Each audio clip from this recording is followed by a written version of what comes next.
Roland Henwood's a lecturer in the Department of Political Sciences and a commentator at the University of Pretoria. Roland, good afternoon to you. It's actually, I said earlier, 52 countries due to present. It's become 51. Canada was due to present a case to the court today. It pulled out really at the last moment this morning. And last week they had previously criticised our application at the court when we said Israel was guilty of genocide. Then last week, Canada joined other countries in criticising Israel, particularly over a planned offensive in Rafah.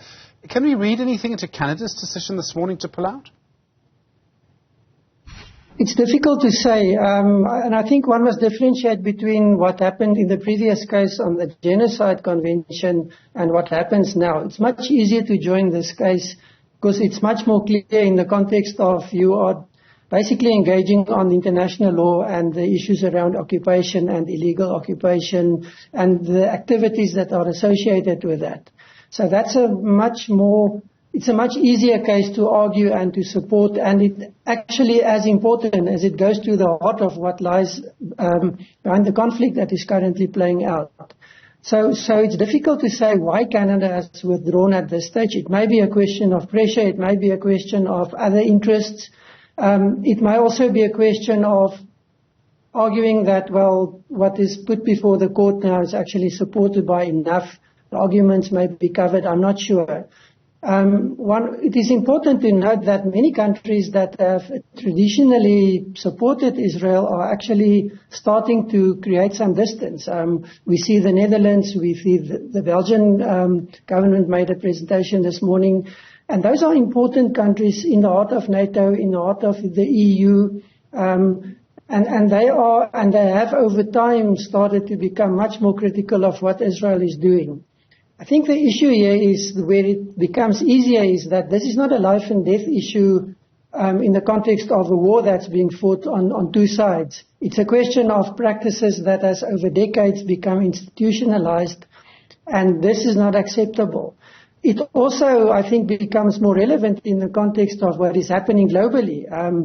Two examples, Russia attacking Ukraine, occupying parts of Ukraine, China starting to occupy islands, creating islands, which is illegal, but then occupying, creating territory for itself.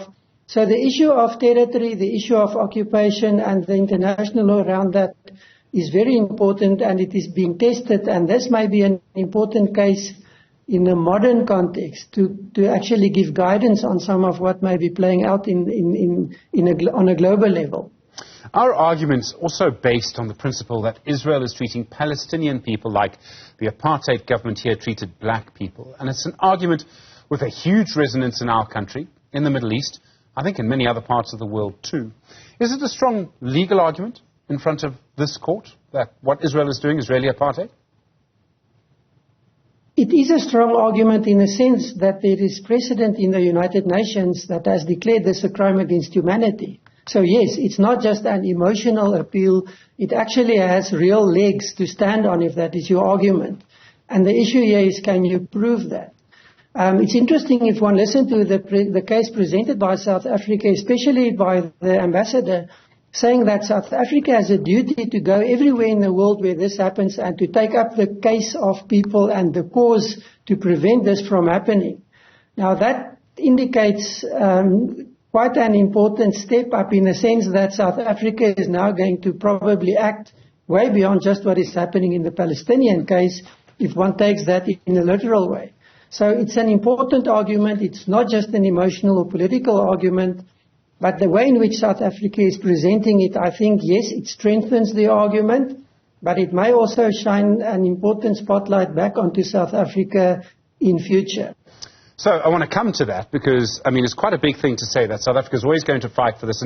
And I think consistent with an argument against apartheid and repression is an argument for democracy. I think that, to me, it seems that equality and democracy kind of run together. Over the weekend, we saw the death of the Russian opposition leader, Alexei Navalny. There was a statement on X from a DIRCO spokesperson here. Pretty muted response. Is there a difference between how our government has dealt with that, what's happened in Russia, and how we are strongly supporting the Palestinians? yes, there's a big difference, and there are many other examples that one can go to where South Africa has refrained, or even in the United Nations voted against resolutions that would actually strengthen the case of human rights and some of the issues that underlie the arguments that we are discussing. So there is, and I know DIRCO people will differ from me, but there is inconsistency in our approach in foreign policy, and we do not apply it in an equal measure. I think the case of Russia shows that. And the argument that says Navalny is an individual and we cannot respond to each individual in a situation such as this, yes, that's true, but there's something else here. Navalny is a person, but what you're looking at is a system of severe repression, discrimination, and literally legalizing the killing of political opponents, or legitimizing it rather. And that cannot be acceptable. And yes, your argument that it's about democracy, but even more, it's about human rights, and human rights are seen as universal.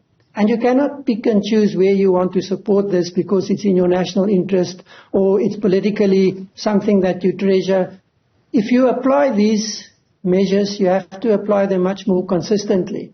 Otherwise, you become somebody that is looked at distrustful. You are not seen as a dependent ally. And especially if you are seen as a country that is not dependable in the context of supporting human rights in a universal way, the issues of democracy in a universal way. And there are hard questions being asked of South Africa because of the way it has executed some of its decisions. And yes, some of it is due to poor communication, not providing context, but there are decisions that are really questionable. And if you are starting to play at the level where South Africa has gone to in the ICJ, and especially this case, and you make the kind of statements that has been made, you are opening yourself to pressure and you're opening yourself to hard questions being asked. I suppose, I don't know how far we can go down this road, but I suppose a critic of the ANC would probably make this argument. If you're for democracy in South Africa, if you believe South Africans deserve democracy, you must then believe that Russians deserve democracy too. So I suppose the question then comes back, what signal does it send if the ANC government says it does not believe Russians deserve democracy? Would that be one way of looking at it, for a critic of the ANC at least? It may be if you're critical of the ANC, but there's a more complex issue that comes into play, and that is, how do you define democracy? And we've seen from China, for instance, very strange and different interpretations of democracy being used, saying we are more democratic or as democratic as anyone else because we have elections. And that's often the claim that undemocratic leaders would make. Of course, that strips democracy to the bare minimum. It doesn't even go into the context of do you have free and fair elections. But it becomes a very difficult technical kind of argument that one is pursuing. And it's easy to come up with all sorts of interpretations, excuses if you want, to dodge the issue. I think the key issue here is, what are your underlying values? What is it that informs your decision making? For South Africa, presumably that would be the Constitution. And again, if that is the case, we open ourselves to some very hard questions being asked of us, not necessarily only from outside of South Africa, but also from inside South Africa. It's not a simple argument. It's not a question of just yes or no or right or wrong. It's much more complex.